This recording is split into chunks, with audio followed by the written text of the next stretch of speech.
The National Broadcasting Company presents The Big Show. The first half hour presented by the makers of Reynolds Aluminum, the Reynolds Metals Company, and starring the glamorous, unpredictable Tallulah Bankhead.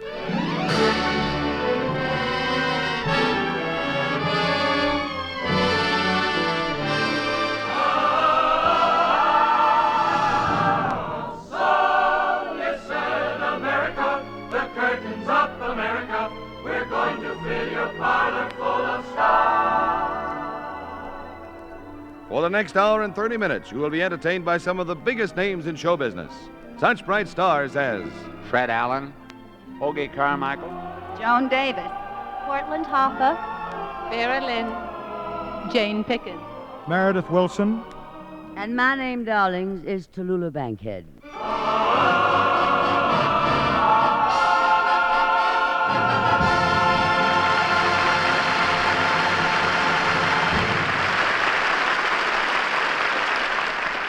Well, darlings, on this week's show, we have the biggest collection of hams. Joan, please, your entrance is not yet ready. Go away, dear, will you? I have to start all over again, darling. Well, darlings, on this week's show, we have the biggest collection of hams, I mean Joan Davis, we've ever had. Not in the script, naturally. Every one of them wants to get laughs. Every one of them wants to tell jokes. So I'm going to let them. Stick around, darlings. In a few minutes, we may have enough to serve everybody in this theater a ham omelet. To those of you at home, move back a little from your sets. This may splatter. Okay, here's Joan Davis first with her favorite funny story. Well, my favorite story is about the poor mother who was having great difficulty in breaking the news to her little 5-year-old boy that his father just passed away. Finally, she gets up enough courage and she says, "Son, I know this is going to be a great shock to you, but Poppy is dead." With that, the kid becomes hysterical. He starts screaming, "Poppy's dead, Poppy's dead." And he starts looking around the room, runs over to his father's liquor cabinet, grabs a bottle of bourbon, and starts drinking it, trying desperately to drown his sorrows. Well, this goes on for about 4 days, and they can't get the kid to stop drinking. Finally, the mother doesn't know what to do. She's going crazy, and she says, Sonny, listen to me." The kid says, "No, I don't want to listen. Poppy's dead." The mother says, "Sonny, you just got to stop this. Your father, Poppy, wouldn't like it." The kid says, "Poppy? I thought you said Hoppy was dead." That kid's father isn't dead. He's just hiding. And now here's Joan. You see, Joan got me off badly. I'm sorry, Jane. And here's Jane Pickens with her favorite story. Well, Tallulah, this story is supposed to have taken place on a train. The train had just left New York for Chicago and was 30 miles out of New York. A man and his wife were in one of the compartments, and he turned to her and said, "Nice trip so far, isn't it?" And his wife replied, "Oh, yes, but I wish we had our grand piano here." And the husband said, "What would we do with a piano in here?" And the woman said, "Well, that's where I left the train tickets." That's one thing about me. I never forget my train tickets. I always travel by plane. Those are the tickets I forget. Well, anyway, Hoagie Carmichael came up with this story. My favorite story is about the little boy that used to get up very early in the morning and help his father at the fish store. Then around 9 o'clock, he'd go right to school. But the kids at school couldn't sit near him, for obvious reasons, Tallulah. So the teacher sent a note to the boy's mother, and she said, "Your son is a very bright boy, but unless he stays out of his father's fish store, I'll have to expel him from his class." Now, the next day, the boy came to the teacher with a note from his mother. It read, "Dear teacher, don't smell him, learn him." Well, I anticipated that joke. Halfway through the story, I got wind of it. Well, now, who's next? How about hearing from Vera Lynn? Well, this happened during the last war. Some GIs were being taken on a tour of London. The guide was showing them through the historic Tower of London, and he was telling them that everything in the place was just as it had been for hundreds of years. Nothing had been painted, the dust was still there as it had been for centuries, and nothing had even been repaired. And one of the GIs said, "Say, you must have the same landlord as I have." Darling, many a tenant in the Tower of London lost his head complaining to the landlord. Over, it says in my script. And now Portenhofer comes forward to tell this story. My story is about a mother eagle and a baby eagle flying along the sky one day. Suddenly, a jet plane whizzed by with smoke and fire coming out of the exhaust. And the little baby eagle turned to the mother eagle and said, "Gee, that bird must really be in a hurry." And the mother eagle said, "Son, you'd be in a hurry too if your tail was on fire."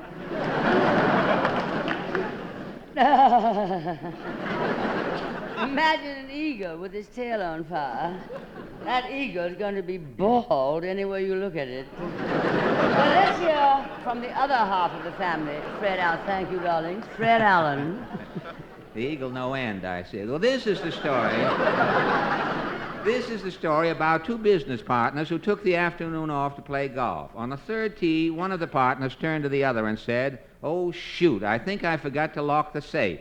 And the other one said, "So what? We're both here, aren't we?" It didn't help, though, because another man who they didn't know got in and robbed the two of them. Also, so it wasn't rehearsals, Fred, and I don't know where my cue is. Well, you've heard all their stories. I tried to save you from this, but they ganged up on me. Which reminds me of the story of two little rabbits out in the woods one day and found themselves surrounded by a pack of 1,000 snarling wolves.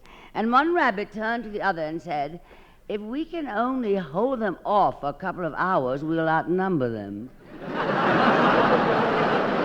But I can't hold off any longer from our darling sponsor, the Reynolds Metals Company, who have a word to say on the shape of things to come from the picture of the same name. Well, yes, Miss Bankhead, the Reynolds Metals Company does have a motion picture entitled The Shape of Things to Come. It's an interesting story of how to design better products with aluminum extrusions, and it's available to technical and study groups. Extruding aluminum means pressing the heated metal through a die, much as you press toothpaste through the head of a tube. If the opening in the die is shaped like a ring, then we're extruding Reynolds aluminum pipe. If it is a round or square hole, you get aluminum rod in exactly that shape. But one of the great developments is the extrusion of complicated shapes that can be sliced into individual parts. For example, the aluminum frames of a certain popular camera. They're just sections cut from a long extrusion of Reynolds aluminum. Many automobile, aircraft, and appliance parts that once had to be expensively machined are now pushed out of extrusion presses, all ready for assembly. Here truly is the shape of things to come in the age of aluminum. Reynolds aluminum.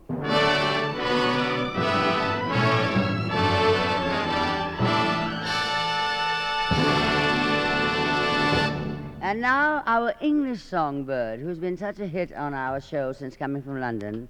I refer, of course, to Verlaine.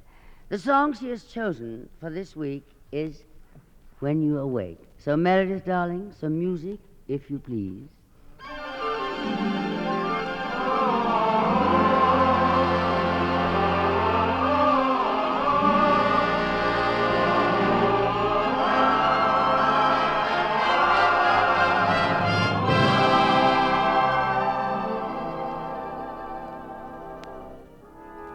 When you're away, my day takes a bow at your door.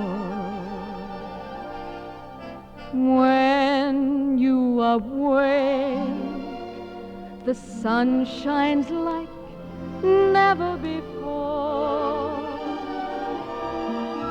Clouds soaked with rain find it hard to explain to the earth below. They can't let it rain, for then it would stain a heavenly shore. You make it so. When you're awake, you open the eyes of my heart. When you awake, my day really gets its great start. The winds and the birds join the simple refrain of a rippling stream. My world becomes a midsummer night's dream when you are away.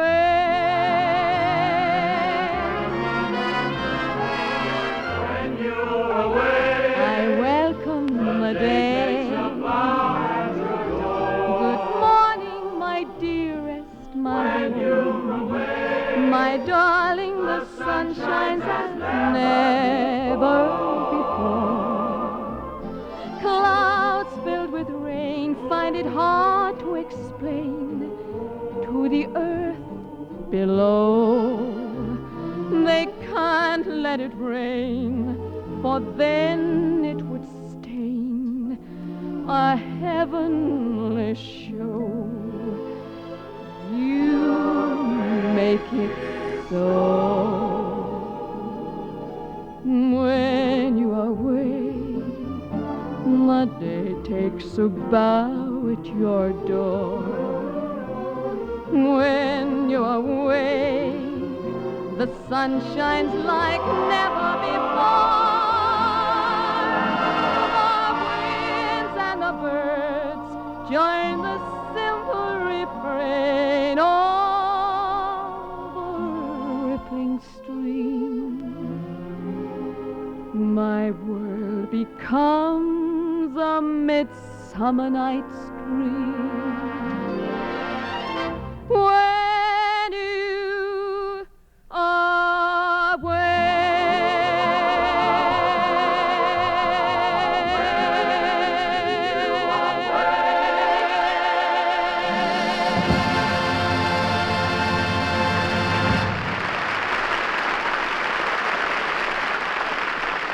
Bravo, Vera Lynn. Wonderfully sung. Well, darling, I understand, Vera, this is your last week with us. You're going back to England. That's right, Tallulah. Well, I'm honestly sorry to see you go. You've given our show such a lift, Vera, with your beautiful voice. Thank you, Tallulah. And? And I hope to be back again sometime to give your show a lift. Yes, dear.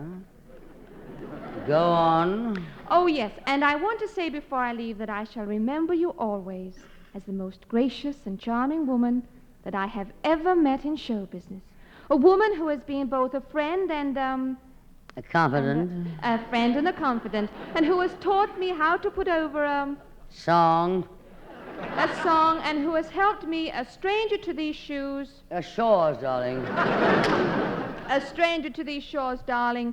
Tallulah, you should have had this typed. It's so hard to read your handwriting. Darling, I'm very bad at a typewriter. You know, I use the two-finger system. I find a key and I take 2 fingers. Then I find another key and take another 2 fingers. Hey, Vera. Yes, Joan. You know, I'm thinking of going over to England this summer. Oh, Joan, that's a marvelous trip. You have no idea how traveling broadens a person. Well, Tallulah, I've had my fill of traveling for a while. When I get back to England, I'm not going anywhere. I'm going to spend the whole summer just sitting. That'll broaden you too, won't it? Tell me, Joan, are you going by boat? Oh, no, I'm going to fly over. Well, why shouldn't she? She has her own broom. It's a 2-seater. Care to come along?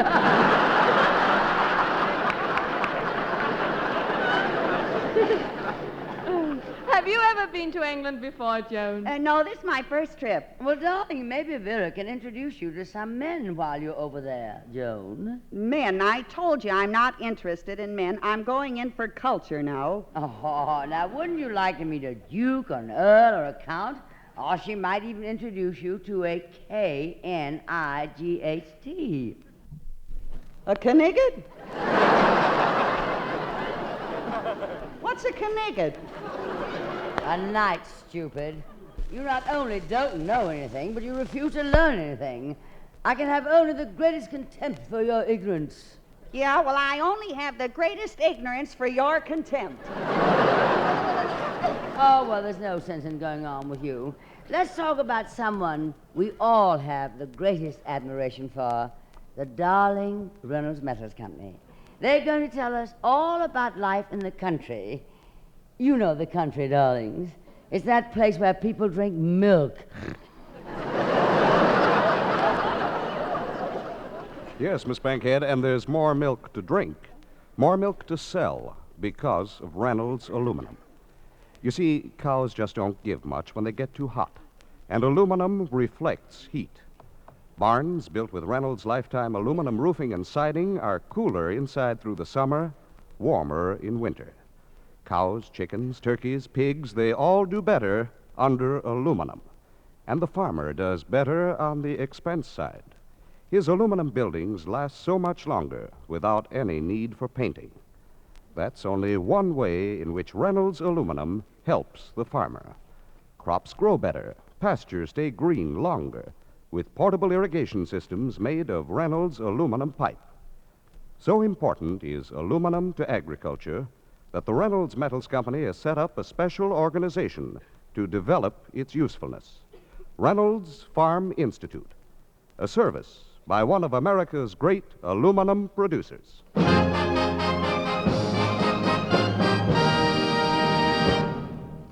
few nights ago, darlings, I happened to read an unusual ghost story. We think you might enjoy it, too. So we are persuaded to divert you now with a dramatization of Edith Wharton's famous tale, that suspenseful story entitled Afterward.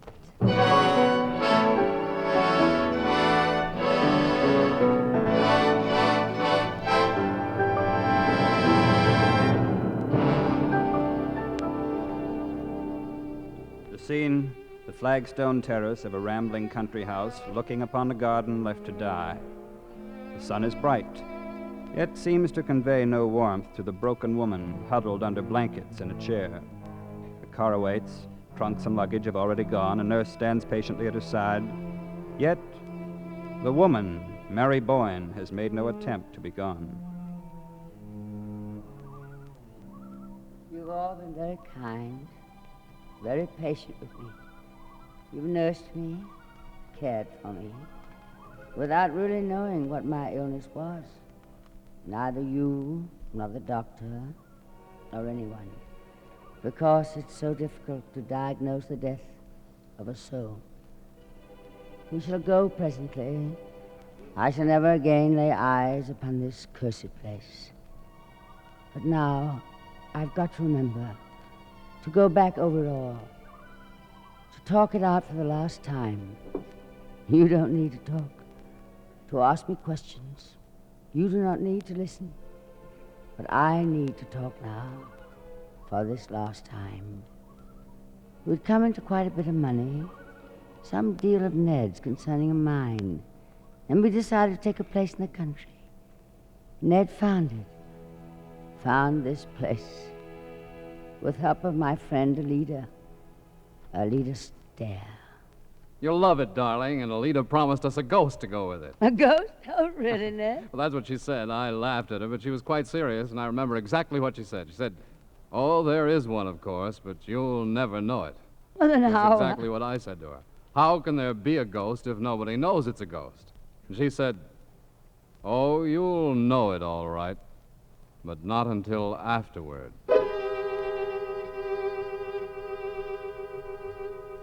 Until afterward? What a curious thing to say. But now I know. Now I know. For you see, this is afterward. From the very first, I felt something, but not until later, much later, did I know the feeling for what it was. For what it was. Fear. A fear of something that was nothing. A fear of something malignant, something evil, something relentless and always present day and night. And then one afternoon, as we were standing near a window, we saw the stranger walking unsurely up the drive. Ned cried out suddenly and ran down the stairs. I waited for the sound of their voices, but I heard nothing. I went down into the library. Ned was sitting at the desk. Who was it? Who? Well, the man we saw coming to the house. Oh, him. Why, I thought it was the gardener. I dashed after him to speak about the stable drains, but he'd gone off before I could get down. Well, I don't seem to be able to do any more work today. Oh, by the way, here's a letter that came for you. You know, I wish you'd get this confounded ghost business out of your system once and for all. It's beginning to... Now, what's the matter? Ned, what does this mean? Well, what does what mean? This clipping someone sent me from a paper, that a man named Elwell has brought suit against you, that there was something wrong about the Blue Star mine. I can't understand half of it. Oh, that. What's the matter with you this evening? I thought you'd got bad news. You knew about this then? And you mean it's all right? Well, certainly I knew about it, and it's all right. Well, what is it? I don't understand it. What does this man accuse you of? Well, pretty nearly every crime in the book.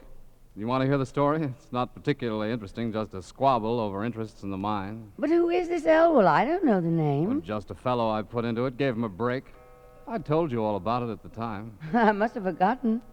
But if you helped him, why is he acting this way? Oh, probably some shyster lawyer got a hold of him. It's all rather technical and complicated, but it's all ancient history now. Your correspondent must have gotten a back number of the paper. Oh, you mean it's over? He's lost his case? Well, the suit's been withdrawn, that's all. He didn't have a chance. How long ago was it withdrawn? Well, I've just had the news now. I've been expecting it. Just now? In one of your letters? Yes, in one of my letters. And it's all right now? Come over here, darling. Now give me a kiss. There. Of course, everything is all right. As right as could be.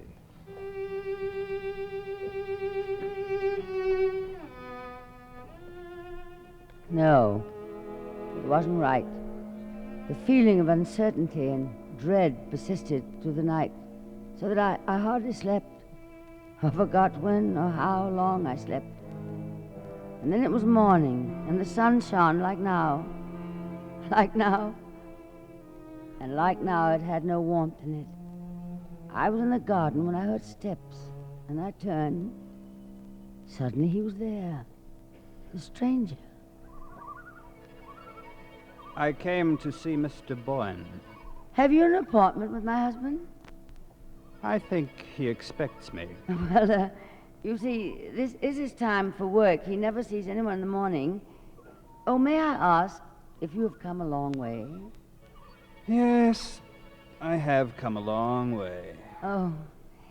Well, then, if you'll go into the house, no doubt my husband will see you. You'll find him in the library.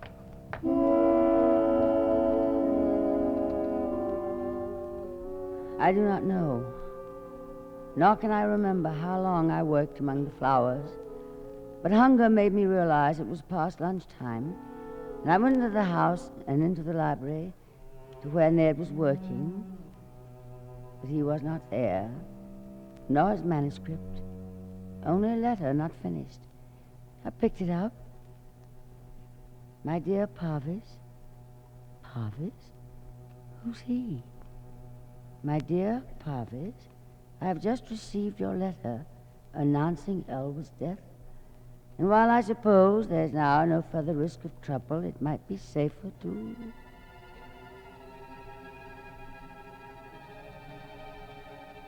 That was all that was written. That was all. Suddenly the cold feeling of doom again possessed me. I dropped the letter. I ran through the house choking in terror. Ned.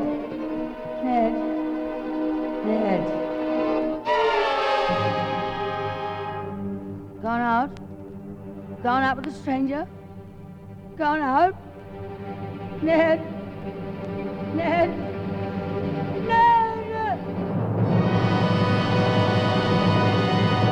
So I got your cable, Mrs. Boyne, and again let me say I'm sorry to hear your husband disappeared like he did. It's mighty funny business. Mr. Parvis, why was my husband writing to you about the death of the man called Elwell? Because Elwell shot himself. And Ned, my husband, had something to do with that? Well, I wouldn't say yes, and I wouldn't say no. It was all legal and that sort of thing, but Elwell must have thought he'd had the dirty end of the stick, you might say. But he withdrew his lawsuit.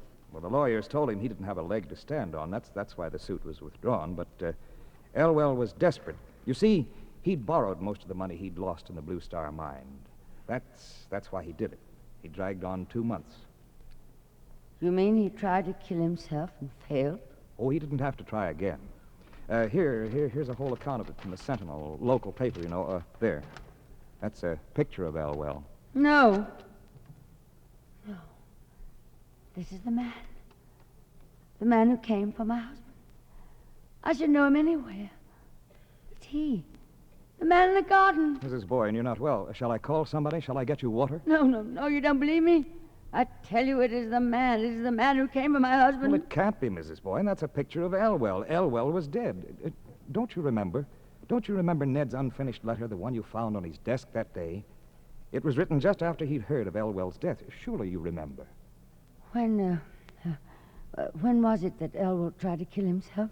Why, I can't remember rightly, but I'd say it was about 2 months before. The date. I want the exact date. Well, it's here in the paper. It says, wait. It says October the... 20th, isn't it? Yes, the 20th. Sunday, the 20th. That was the day he came first. Came here first? You mean you saw him before? Yes. You saw him twice, then? Yes. First on the 20th, he came up the drive. My husband saw him and ran after him, but he'd vanished. Vanished? Yes. You see, he tried to come for Ned then, but he was only dying. He had not yet died. And he had to go back. He had to wait 2 months. 2 months. And then he came for Ned. And Ned went with him. And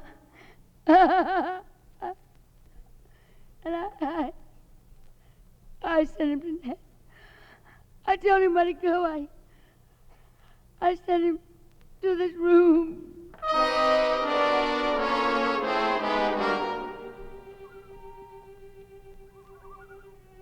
Well, we can go now. Thank you, nurse, for your patience. Thank you. You won't know till afterward, Alida said. You won't know till long, long afterward.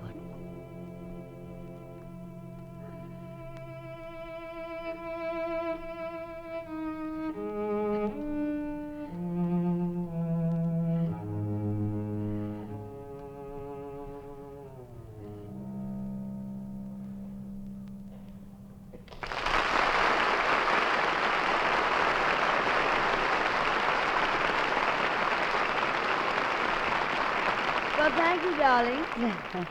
Thank you, darling. And thanks also to Martin Blaine, Benton Hayworth, and Jack Manning. And now our darling sponsor, the Reynolds Metals Company, wants to know what I see when I look in the mirror, besides the glamorous Tallulah, of course. Well, Miss Bankhead, I guess you won't be too surprised that the answer is aluminum. Reynolds aluminum. You see, modern mirrors are coated with aluminum. That's what reflects your image from the other side of the glass. They use aluminum because it stays bright, never rusts or tarnishes, and costs much less than former materials. It's just another example of the many jobs done better with aluminum, which is why so much is needed where we must have the best in our planes and all military equipment. Count on ever more aluminum from the industry into which Reynolds brought competition. Competition that keeps production up and price down. Aluminum is the only basic metal that costs less today than before World War II. Count on more for defense now, for all your needs soon. From the Reynolds Metals Company, pioneers of progress through aluminum.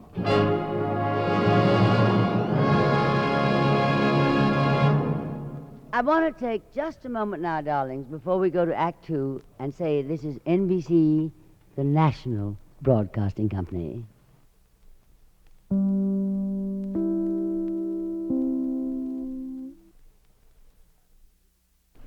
This is The Big Show, Act Two, and The Big Show devotes this next half hour to salute radio station WGY Schenectady. Next Wednesday, WGY celebrates its 30th birthday. 30th birthday? Well, how do you like that? WGY is only 3 years older than I am. But I don't know much about the early days of radio in Schenectady. Well, Tallulah, perhaps I can help you out. Well, I'm sure you can, Fred Allen. I'm not only older than WGY, I am older than Schenectady. Well, darling, what was radio like back in those days? Well, in the real early days of radio, I had a small one-tube set. It was so small I could only get Lum. I could never even get Abner. The big trick around New York in those days was to try to get WGY Schenectady direct. They had one big program up there every night that everybody in New York used to get. Oh, really, darling? What was the name of it, Fred? Static. Hey, Tallulah, I've been thinking about that play you just acted in. What happened to you after you found out the ghost took your husband away? Just a minute, Joan, darling. Really, dear, go away. Fred and I are talking about the early days in radio. They're celebrating a 30th birthday this week at WGY. A wiggy? What's a wiggy, Fred? Word she made up, I guess. Tallulah, I think Joan has a good point about that woman left all alone in that house without a husband and then wondering when the ghost will come back. I have an idea what happened. What happened, Fred? Well, I could tell you in one sentence, Tallulah, but why waste it when I can make a 3-minute sketch out of it? Here it comes. That's right. And so with the aid of some of your guests, Miss Bankhead, I will plunge headlong into our version of Afterward. Will you introduce us, please? I will do that, Fred. Thank you. Ladies and gentlemen, Mr. Fred Allen comes to us tonight after a long run with the Milrose Athletic Association game, where he did 10 yards in 100 seconds. Miss Joan Davis appears tonight through the courtesy of Warner Brothers, whose latest picture, Streetcar Named Desire, she has been trying to get in to see all afternoon, but was excused from the line in front of the theater to make this broadcast and returned to the line immediately following her appearance here. And Miss Portland Hopper appears through the courtesy of her husband, Fred Allen, in whose latest picture he co-stars with Ginger Rogers, who once starred in a picture called Flying Down to Rio, which refers, of course, to Rio de Janeiro, the capital of Brazil, where all the nuts come from. So here are 3 nuts now in their version of Afterward, entitled Afterward Sings Again. Well, I think that brief explanation clears up everything. So, Meredith, if you please, some mood music.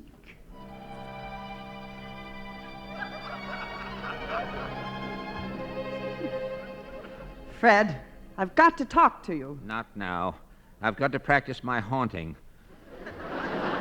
What good is a ghost if he doesn't haunt somebody once in a while?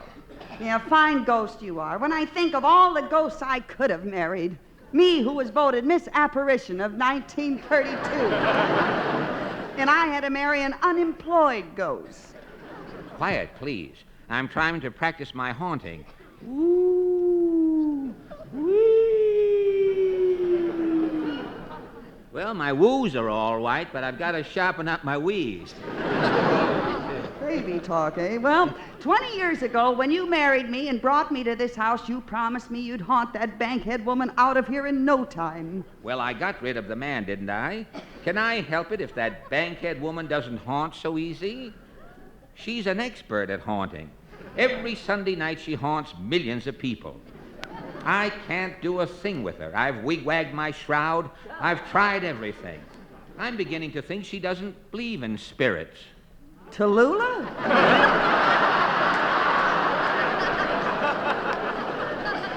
Oh, you must be kidding. Fred, look, let's take our kid and move out of here. Let's get up early tonight and go apartment haunting. No, sir, I'm putting my ectoplasm down. We're staying right here. But you don't do anything, Fred. You haven't haunted anybody in months. Oh, yeah? How about when television started?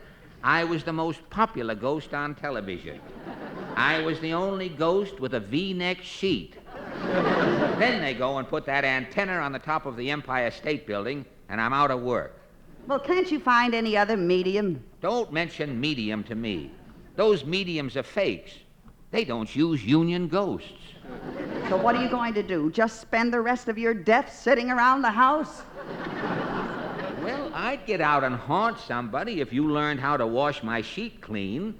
I'm the only ghost on the block whose sheet is tattletale gray. Now will you disappear and let me finish my practicing?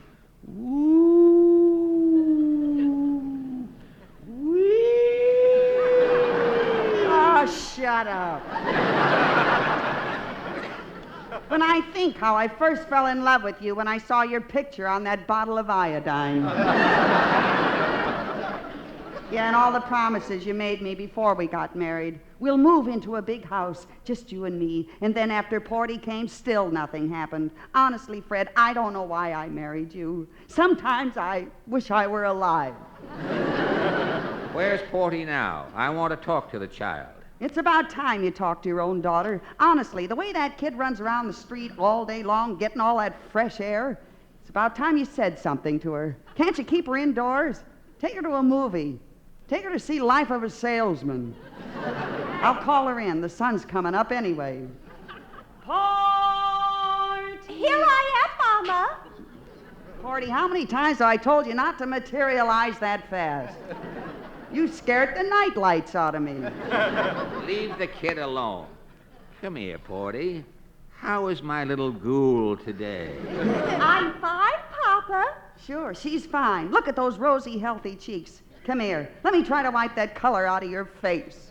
Oh, Mama, why don't you drop alive? Now, Porty, that's no way to speak to your mother. Now, tell me, how did you do in school today? How are you and your teacher getting along? Oh, fine. I brought her a worm today, but it had an apple in it. Good ghoul. Porty, you may be our salvation. This is your big chance. Your mother and I have a little haunting job for you. I think you're ready for it. I've waited a long time for this day, ever since you were a little ghost in a three-cornered sheet. Fred, you're not going to send that kid in there to haunt that woman? I certainly am. Porty, the woman is in the living room. Go haunt her. Okay, Papa.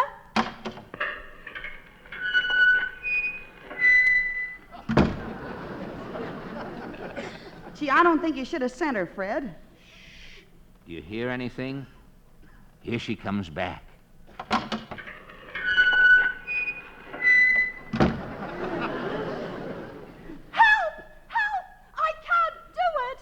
What's the matter with you? Oh, Mama, I can't even begin to tell you. It's just horrible. It's like a daymare. Well, I'll see about this myself. Come on, Fred, we're going together. Okay, I'm right behind you, but I'm warning you, Joan. Oh, Fred, for goodness sakes, we're going visiting. Put your sheet on. Now, where is she? You'll find out soon enough. Straight ahead. There she is. Now we sing in all the old familiar places. Fred, come on, let's get out of here. You see what I mean?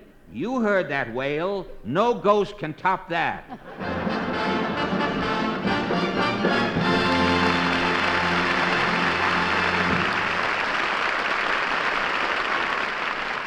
Thank you, darlings. You were a big hit on your first ghost-to-ghost broadcast. I've noticed lately there's a tendency on this show to belittle my singing. Were you singing? Of course I was singing, Hoagie. What's the matter with my voice? I think my voice has that certain je ne sais quoi. You know what that means, darling, je ne sais quoi. Sure, it means you got a frog in your throat. No, it's fine for you to talk. You write your own songs and sing them. I wish I could write a song. I'd beg, borrow, steal to write a song. What do you think we get them? Say, maybe I could write a song, huh? Something new. Something altogether different from I'll Be Seeing You. You know, I've been too closely associated with that song. I think you're right, Tallulah. Now, just what category do you want to write in? Love is always good. I know that, darling, but we'll talk about that later. I mean, a song about love. Oh. Love is always a good subject, and pretty soon politics will make a big hit song. Songs about children stand a good chance to become hits. Well, any one of them could be a hit, Tallulah. Well, now, let's make it certain. I'll use all of them in one song. For instance? Well, for instance, something like this.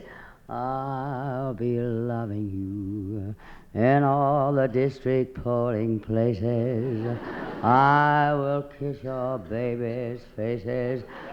Vote my way. Well, we're back till I'll be seeing you again, ain't we? Yes, I guess I'd better stick to my repertoire if I'll be seeing you. But how about you going over to that piano over there, will you, darling? And giving us a rundown of some of those wonderful character songs for which you are so justly famous. Okay, Tallulah. I'll ad-lib while you get over there. Ad-lib. Ad-lib. Ad-lib. Are you there yet, darling? I ain't quite there yet, Tallulah. Well, Meredith, would you add a few libs to get him over to the piano, if you please, darling?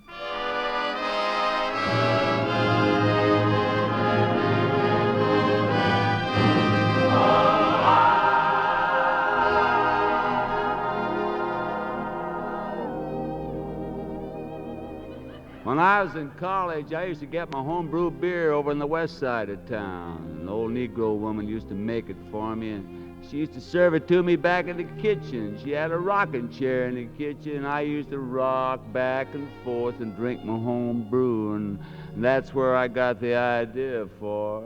Oh, rocking chairs got me, cane by my side. Fetch me that gin, son, for a tan you hide. I can't get from this cabin, I ain't going nowhere. Just set me here grabbing at the flies round this rocking chair. Oh, my dear old Aunt Harriet, old Aunt Harriet, how long in heaven she be?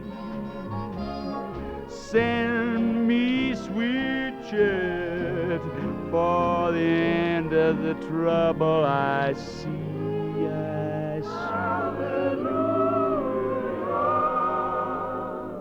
Oh, rocking chair, he gets it, he gets it. Judgment Day, yeah. Chained to my old rocking chair.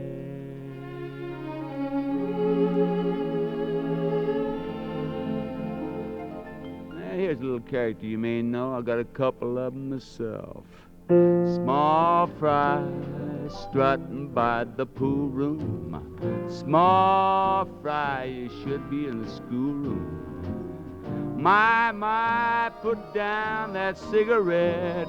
You ain't a grown-up high and mighty yet. You've got your feet all soaking wet. You'll be the death of me yet. Oh, me, oh, my small fry.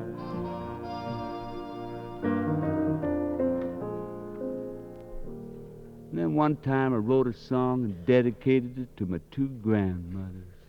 They lived to be 94 and 95, Tallulah. They outlived me. Little old ladies passing by, catching everyone's eye. You have such a charming manner, sweet and shy, little old bonnet set in place, and a smile on your face. You're a perfect picture in your lavender and lace. You're just like the little old lady I hold dear to me. My, that's a lot of singing all at one time. You know, once Johnny Mercer, the lyric writer, he's from down Georgia way too. He came up to my apartment and looked at me and he said, Hoagie, And I said, huh? And he said, let's write a song. Well, it took us all of 20 minutes. Considering the fact we only made about $20,000 a piece out of it, it was hardly worth our time. Lazy bones, sleeping all the day. How you expect to make a dime that way? Oh, you'll never make a dime that way. Well, looky here. He never heard a word I said. Well, here's an old sleeve garter song. You know, in the trade, they always say the best songs are written right now, real quick like. Well, it so happened I wrote the verse to this little ditty in 1929. Then I wrote the chorus 9 years later. And no wonder it wasn't a hit. And no wonder nobody else ever sings it but me. Too long between verse and chorus, 9 years.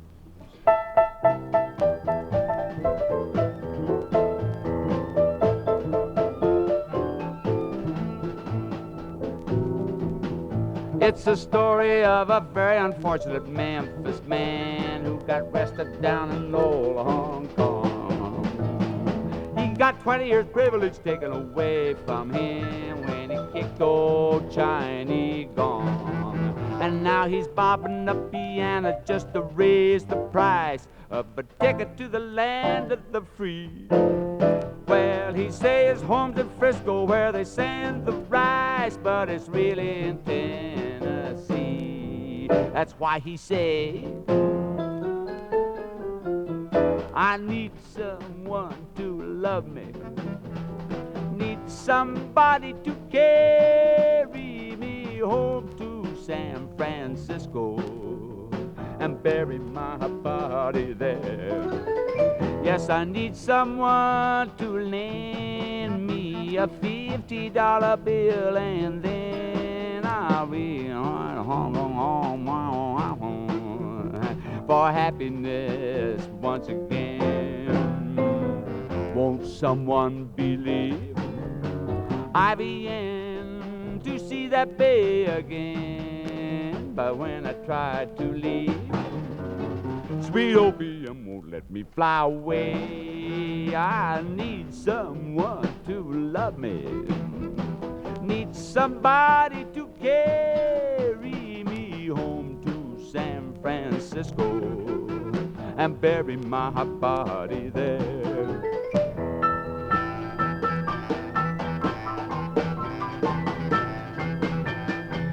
That's a Chinese boogie.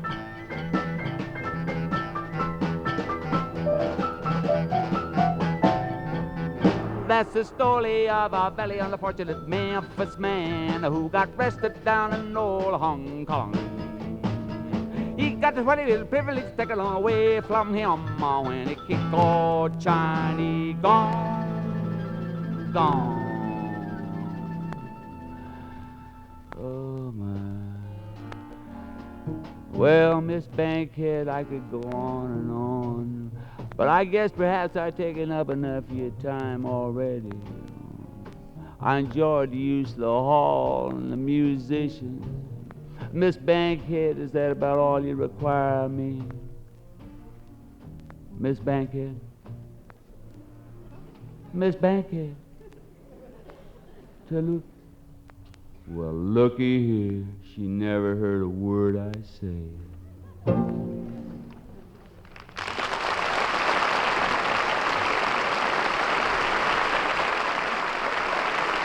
On February 20th, 1922, in Schenectady, New York, a few eager citizens adjusted the cat's whiskers on their crystal sets, touched borrowed telephone receivers to their ears, and heard a miracle.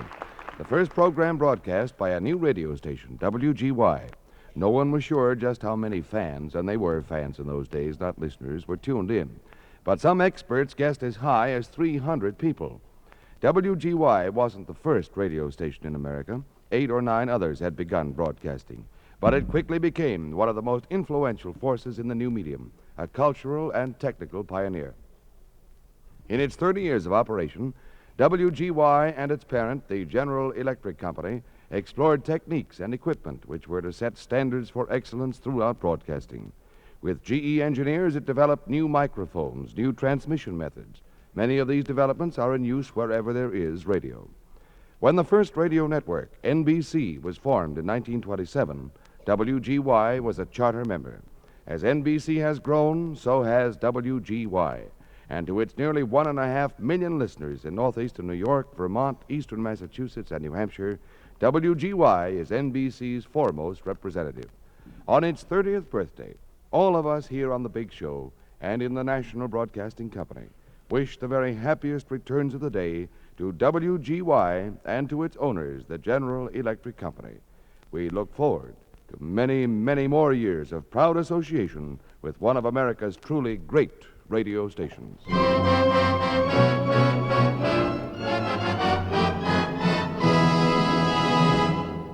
Say, Tallulah, that Hoagie Carmichael is pretty good, isn't he? Pretty good. He's just the best. Yep. It's a pity he never got anywhere. You should get nowhere like that. What do you mean he never got anywhere? Well, now, you take a song he wrote a long time ago. It never got anywhere. It's a song called Stardust. Could I use your orchestra, Tallulah, and really put this song over for Hoagie and get the kids started?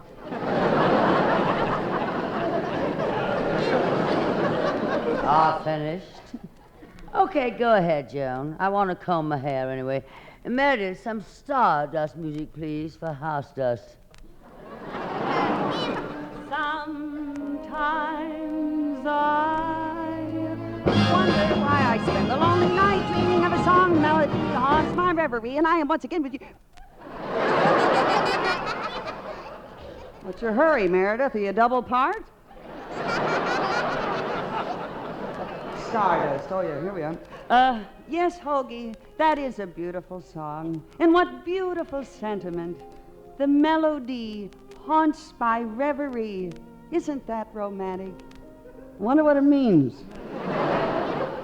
I thought that song would really go places, Hoagie, because when I once sang it in a theater, the audience called me back 8 times, and I could have come out again, but my last balloon was busted. Yeah, that was my first week in show business, and I really needed the work. I was hungry. I hadn't eaten in 2 days. But after my first show, I had enough for a vegetable salad. I was a hit, a direct hit. Stardust. How that song went over in that little theater. Sounded beautiful with that 89-piece orchestra, an 88-note piano, and a drum. And after the first 2 weeks, I left that theater, but they brought me back, and then they brought me back again. I was at that burlesque theater for 6 months. Off and off. Stardust. How I loved that song. Night after night, I was out there singing it. And then came Jim. Jim came to the theater every night just to hear your song, Hoagie. Jim. He was the athletic type. Jim even spelled his name G-Y-M.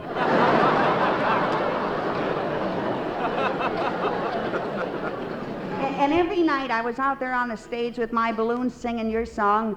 Jim sat in the front row with a long needle. That's how he got to know me very well. Then came the gifts. I had a birthday party, and Jim came around with a mink coat. First time I ever saw a man wearing a mink coat. Stardust. Stardust became our song, and I was just about to become a big star with that song. Then came the war. They rationed rubber, and the government took away my balloons. But the next night, I stepped out there in a spotlight. Then came the police. Though I dream in vain. Doggone it, I just got that balloon today. In my heart it will remain. Jim, please, this is radio.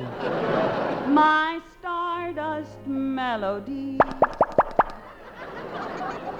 All All right, officer, I'll go quietly.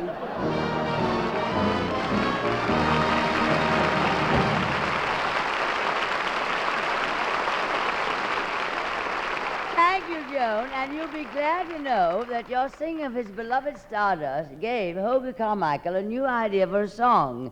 It goes, I'll be suing you. Now, it's time for a real singer. Step up here, Jane Pickens. You've been sitting over there long enough. Oh, I haven't minded at all, Tallulah. I've been resting. I just flew in yesterday from Paris to make this show. A figurez-vous. I mean, imagine that. Is it a marvelous age we live in? Saturday in Paris, Sunday on the big show. Yes. Saturday, rue de la fête. Sunday, rue the day.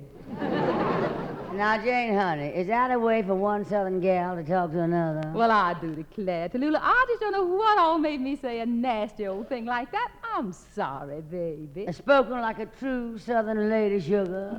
Ladies and gentlemen, this is the mystery voice, explaining to any listeners who may be confused by this strange gibberish that Miss Bankhead and Miss Pickens are speaking in their native Southern tongues.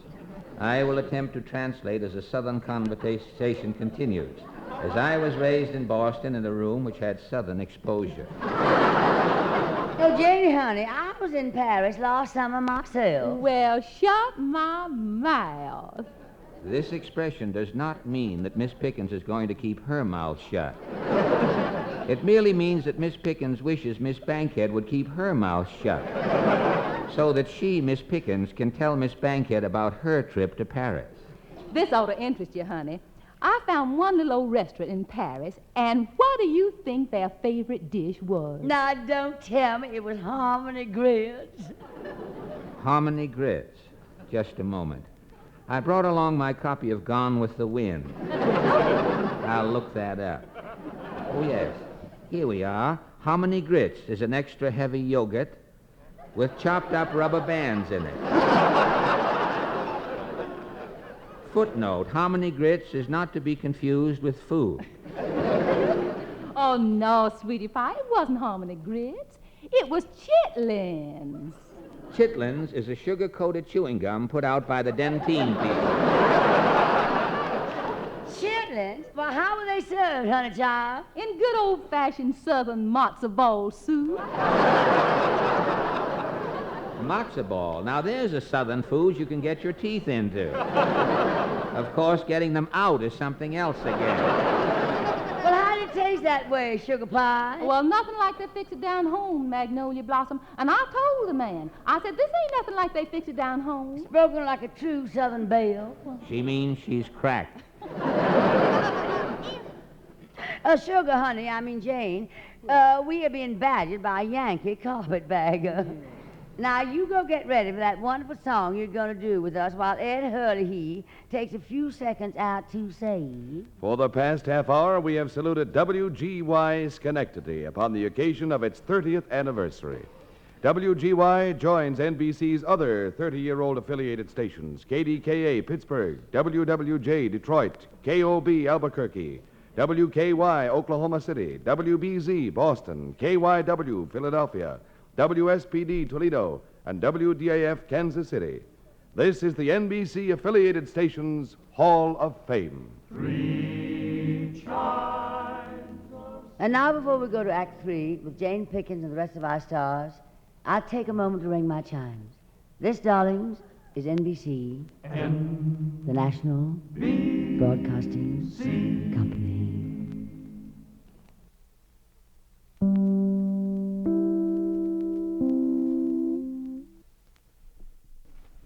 This is The Big Show, Act 3. This portion brought to you by Chesterfield, the cigarette that's much milder with the added protection of no unpleasant aftertaste, confirmed by a leading research organization. By Anacin for fast relief from pain of headache, neuritis, and neuralgia. And by Dentine, the gum with breathtaking flavor, and Beeman's Pepsin, the gum that's great to chew and good for your digestion, too. And now here once again is Tallulah Bankhead. Ladies and gentlemen, the Big Show is proud this week to present one of the most thrilling voices in show business. Having just returned from a concert tour in Europe, Jane Pickens offers as her selection for tonight one of the most moving spirituals of all time. Sometimes I feel like a motherless child.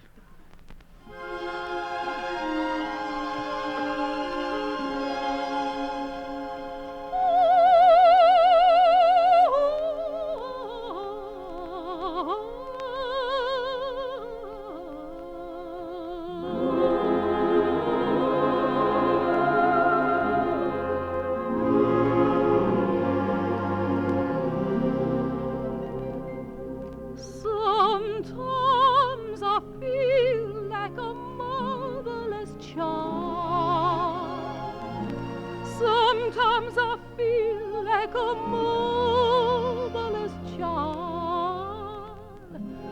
Sometimes I feel like a marvelous child, a long way from home,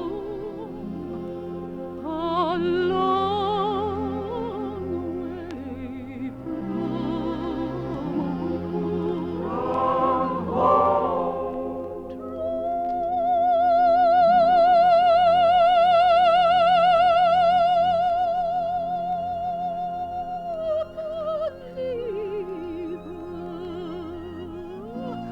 True believer,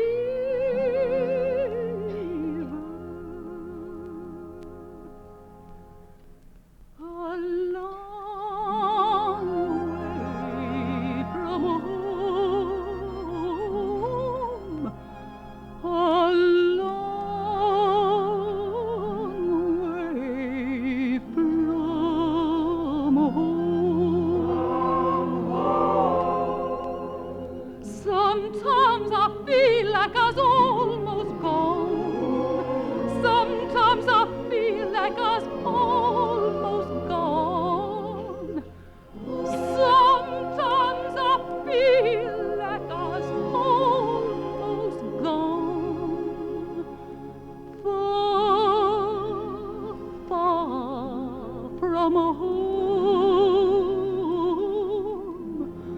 A long way from home.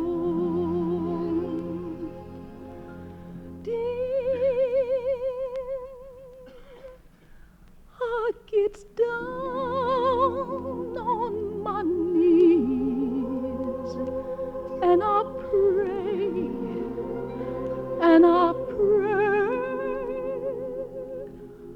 I gets down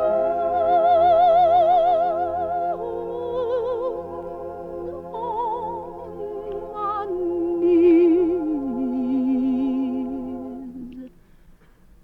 and I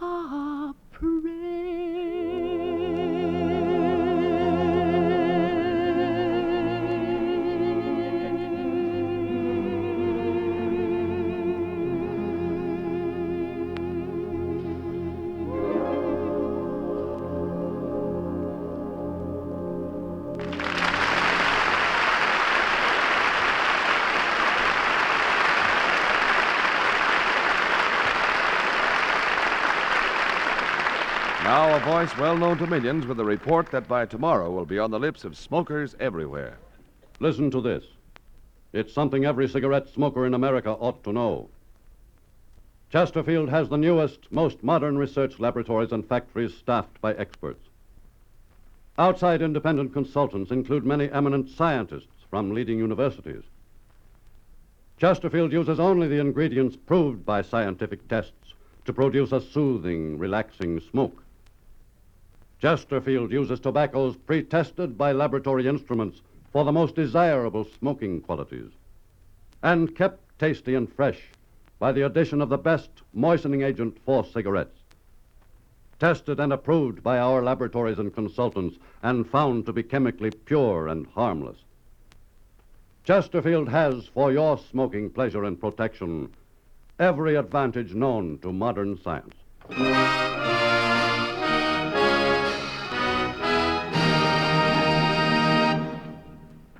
Well, darlings, when in the course of human events it becomes necessary to pay your income tax, you'd better pay it. And pay it cheerfully, graciously, promptly, happily, and smilingly.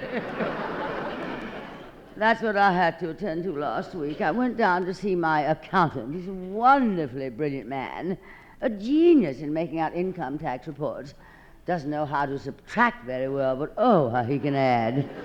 Well, I came to his office the other morning and I said, well, darling, you said you wanted to ask me some questions about my checks. What? Yes, that's right. I paid a $1,500 hospital bill. Oh, no, darling, I wasn't ill. That was my accountant last year. Well, he'll be out in a few months. Well, that's why I came to you, darling. Huh? I mean, what? Which one is that? Oh, that check. Well, what does it say on the stub, darling? Oh, yes, tips. That's what I paid out in tips. What do you mean $2,200 is too much to pay out in tips? The bellboy at the hotel gave me these tips. Not one of them came in. What do you mean I can't deduct that? Well, isn't there a little line in that form that allows a deduction for bad bets? Oh, bad debts. Oh. Well, darling, I can't understand your attitude at all about some of these deductions. I haven't taken off 1 cent for shipwreck, tornado, sandstorms, or earthquake. Well, no, I haven't been in any of them, but darling, I mean, I didn't think I'd need them. Well, I mean, I thought I had enough deductions without those. Well, if you'd thought I needed them, you could have told me about them earlier, and I could have arranged it. Do I keep a set of books? Well, of course, darling. Now, let me see. I have Carl Sandburg's biography of Abraham. Why, is he deductible, darling? All right, now, don't let's get nasty. I was only... What? Yes, that's right. They're dependents. Yes, that's right. I have 94 dependents. That's right. At $600 a dependent, I figured that came out to $56,400. Well, I wrote it down there. What do you mean I can't have 94 dependents? Is there a law against it? Of course I can list them. Well, there's my radio producer and his assistant. And Meredith Wilson. And there are 47 men in the orchestra. And there's a chorus of 20. And there are my writers and their wives and the engineers and the ushers at the theater. They're all dependents of mine, darling. Well, they all depend on me every Sunday night. If I don't show up, what? Well, that settles that. Well, now what? I'm going to have to pay surtax. Since when is there a tax on that? Now, please don't try to explain it to me, darling. I did everything I was supposed to do. I did everything. I filled out the forms completely. Well, except that silly little one. You know, that little one space where it says, do not write here. Who's that for, darling? Oh, the government. How convenient. I must write a little note.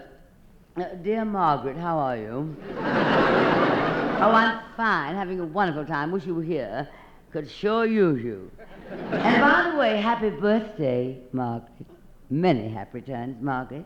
I couldn't think of a gift, so here's the money. Buy whatever you like. Well, now there, Mr. Accountant.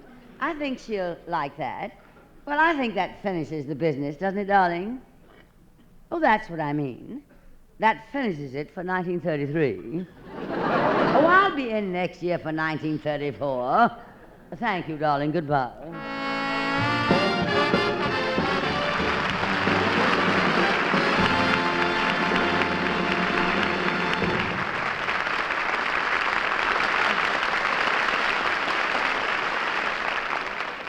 Thank you, darling. You're sweet. Oh, by the way, Joan, what's this I hear about your going into television? Yep, that's right. I got to make some money somewhere. I even got a job working as a clerk at Tiffany's jewelry store Saturday afternoons, but I was fired. You see, I have an acid condition, and it made all the jewelry in the place turn green. Say, if you're going into television, Joan, perhaps you'd better see me first. I've watched television grow, and it certainly has made great strides. It started out with a 7-inch screen. Now it's up to a 21-inch screen. It took 5 years for television to grow 14 inches. As a matter of fact, I have here a little opera I've written called The Television Mikado. Now, it might help you, Joan, if you'd like to appear in it. How about it, Tallulah? Will you lend me your cash to put on this TV opera? What can I lose besides my audience? Well. Okay, Fred, while you're assembling the players, Ed Hurley has a few words to say. Here's something you should know if you ever suffer from the sudden pain of headaches, neuritis, or neuralgia. It is a way to ease the pain, often within a few minutes. A way that is incredibly fast and effective. It's Anacin. Anacin is like a doctor's prescription. That is, Anacin contains not just one, but a combination of medically proven active ingredients in easy-to-take tablet form. Thousands of people were first introduced to Anacin through their own dentist or physicians. But today, these tablets are in such widespread use that all drug counters have them and anyone may enjoy their benefits. Next time you suffer from the pains of a headache, neuritis, or neuralgia, by all means, try Anacin. You'll like the convenience of Anacin tablets, and you'll be delighted with Anacin's incredibly fast action. Anacin. Anacin. Ask for Anacin by name today at your druggist's.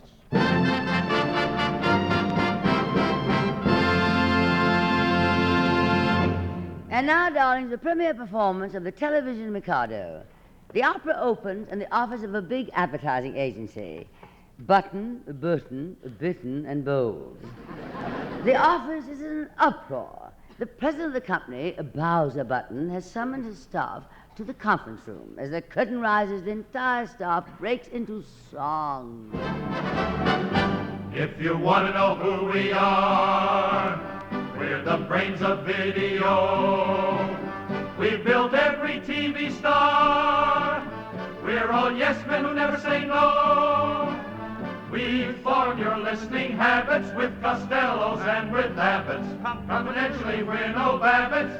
Yo-ho, yo-ho, we're the brains of video. Hey!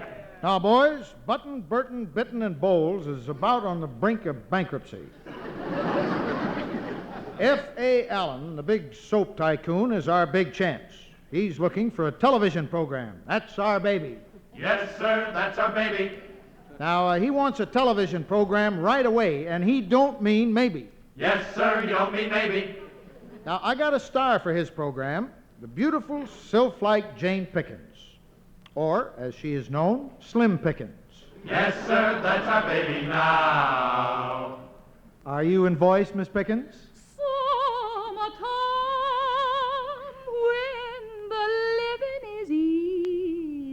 Yeah, save it, girl. Here comes Mr. Allen, the sponsor, now. Mr. Allen, this is Jane Pickens. Well, how do you do? How do you do? Miss Pickens, do you know who I am? No, I guess not. Well, I'll tell you. A wandering sponsor, my products always soap. With the dirtiest dirt it will cope. It's 110% lye. On wash day you should try it. It bubbles and cleans and rinses, and it doesn't taste bad on blintzes. Housewives cannot deny it. It does everything, but nobody will buy it.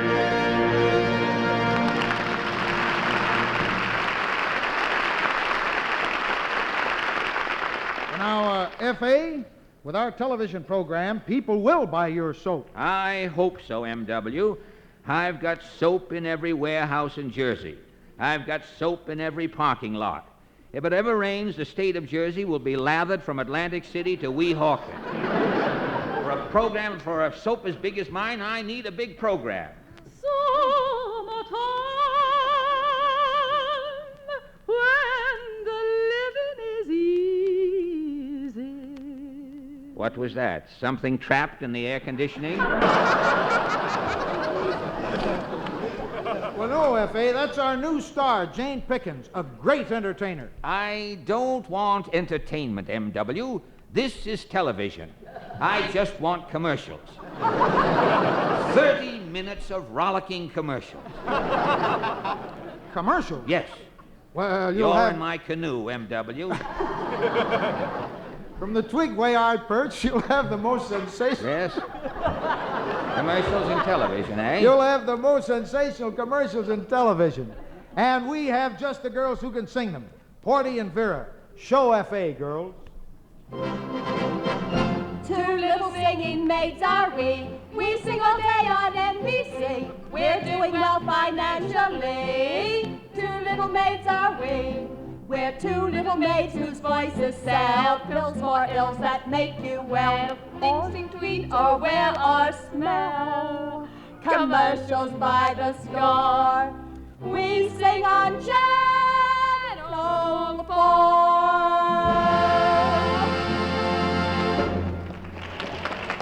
Well, F.A., what do you think of the singing jingles? Frankly, not much. Can you make a cartoon out of them, can you? Or... Mr. Allen, I wish you'd give me a chance to sing on your television program. I have talent. Well, that's a radical thing to bring into television. Talent, you might upset the whole medium with something like that. But I tell you, Miss Pickens, I may be able to use you on my summer replacement program. Oh, no, Mr. Allen. That's what I don't want. No? All my life I've been on a summer replacement program. Mine is a sad story. I'd like to hear it. The programs I'm on in the spring, tra-la, never last to be heard in the fall. All summer I sing like a bird, tra-la, songs that just never are heard, tra-la, and all winter I don't get a call. There's no sponsor that wants me at all. Oh, please, Mr. Allen, I'm a pitiful case. Just once let me sing with the snow in my face. I want a fall program. I want a fall program, not a program that starts in the spring. She wants a fall program. She wants a fall program. Not a program that starts in the spring.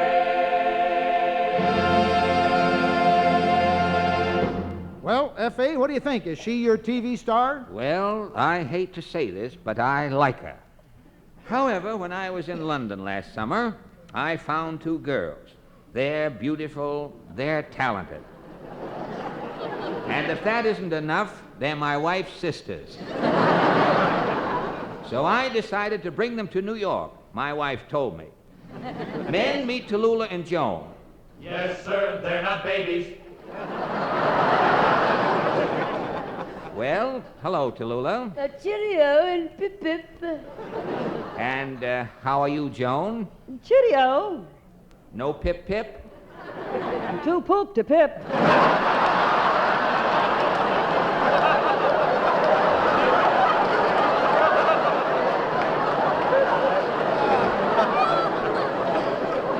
Well, girls, if you do this show for me, you'll have to leave London and society there, of course, and live in New York City. How do you like New York?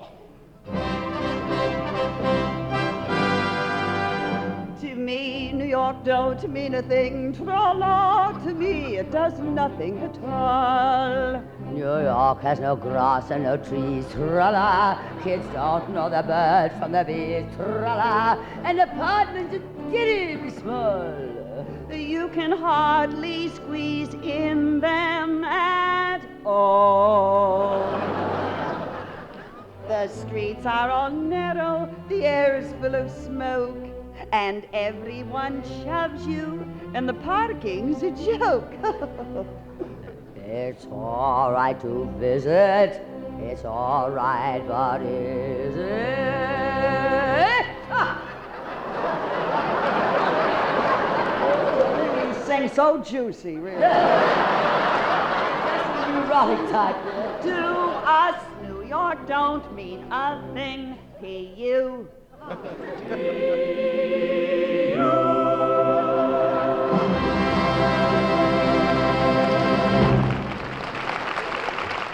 Well, what can I do? They're my wife's sisters. Okay, girls, you're hired for my new TV show. J is for just a minute. Well, who are you? My name's Hoagie Carmichael, and I play the piano for those two gals. Well, I don't want you. Who needs you? You're not a relative. It's bad enough I have to take these girls. You're forgetting one thing. They can't sing without my playing. Why not? Because I'm a union musician, and...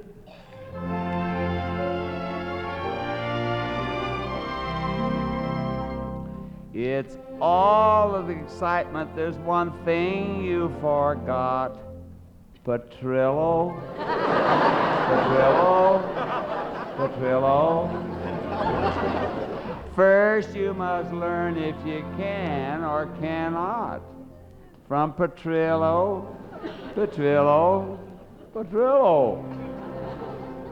If you want a musician to beat on a drum, or a trumpet to toot, or a banjo to strum, you can't do a single thing till you hear from Petrillo, Petrillo. I'm 8802. My dues are paid up.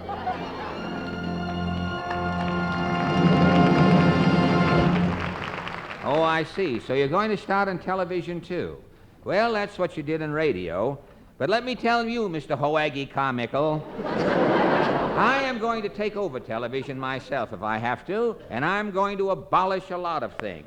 I've got a list of things right here. The day that I take over, I'll clean up video. I've got a little list of things that upset viewers. I'll see that they all go, and they never will be missed. They never will be missed. Those ancient cowboy pictures, 2 millions, they're a bore. One recent Western was so old, Hopalong rode a dinosaur. And those television comics dressed in women's gowns and laces, who squirt seltzer on each other and throw pies in stooges' faces. And those wrestlers on the video who are always getting hissed, they never will be missed. They never will be missed. He's got 'em on his list. He's got 'em on his list. And they never will be missed. They never will be missed. And those panel and discussion shows with pompous moderators and contestants who are morons but yet win refrigerators. And those crime and mystery programs with their terrifying plots. The sponsor's messages and dialogue, the rest is shrieks and shots. And those amateurs at their pianos who insist on playing Liszt, they never will be missed. They never will be missed. He's got 'em on his list. He's got 'em on his list. And they never will be missed. They never will be missed.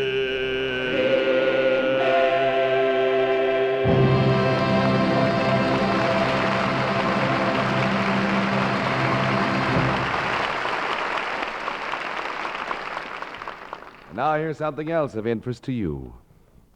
For breathless moments, for your breathless moments. Chew Dentine, the gum with breathtaking flavor. Dentine tastes so good. Dentine freshens your breath. Dentine helps keep your teeth sparkling clean and white. Dentine, the gum with breathtaking flavor. Before you go out, and always after eating, drinking, smoking, refresh your breath with Dentine. You'll love Dentine chewing gum, for Dentine has a wonderful, tingling, nippy flavor that lingers on and on. It's delicious. And remember, Dentine helps keep your teeth white, too. Keep Dentine handy. You'll enjoy refreshing your breath when you chew Dentine. So, for breathless moments, for your breathless moments, Chew Dentine, the gum with breathtaking flavor.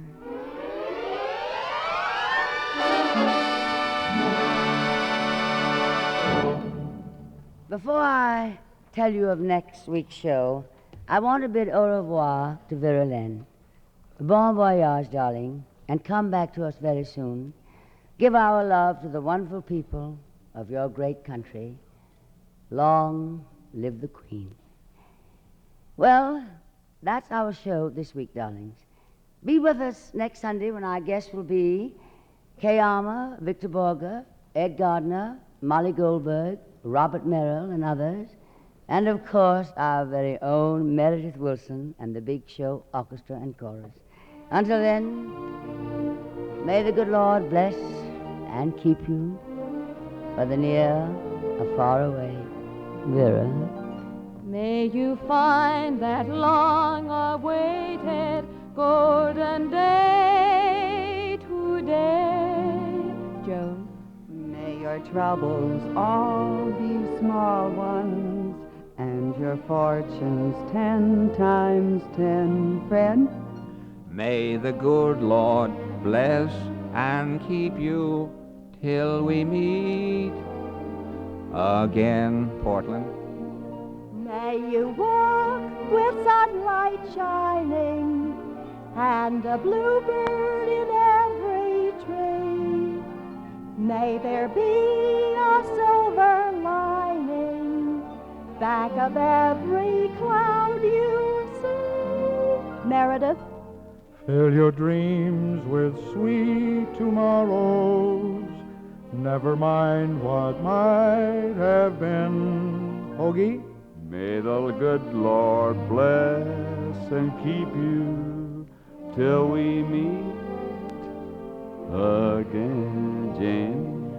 May you long recall each rainbow, then you'll soon forget the rain. May the warm and tender memories be the ones that will remain. Fill your dreams with sweet tomorrows. Never mind what might have been. May the good Lord bless and keep you until we meet again. May the good Lord bless and keep you till we meet again. And Godspeed to our armed forces everywhere. Good night, darlings.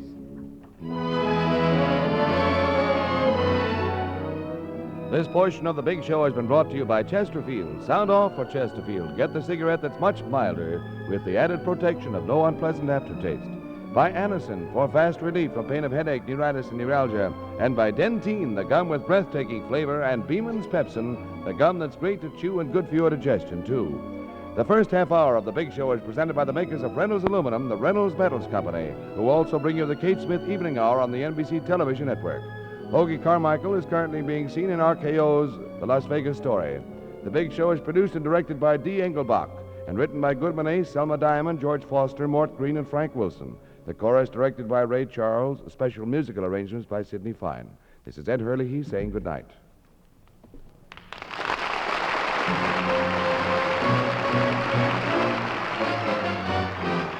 Enjoy mirth and music with Phil Harris and Alice Faye next on NBC.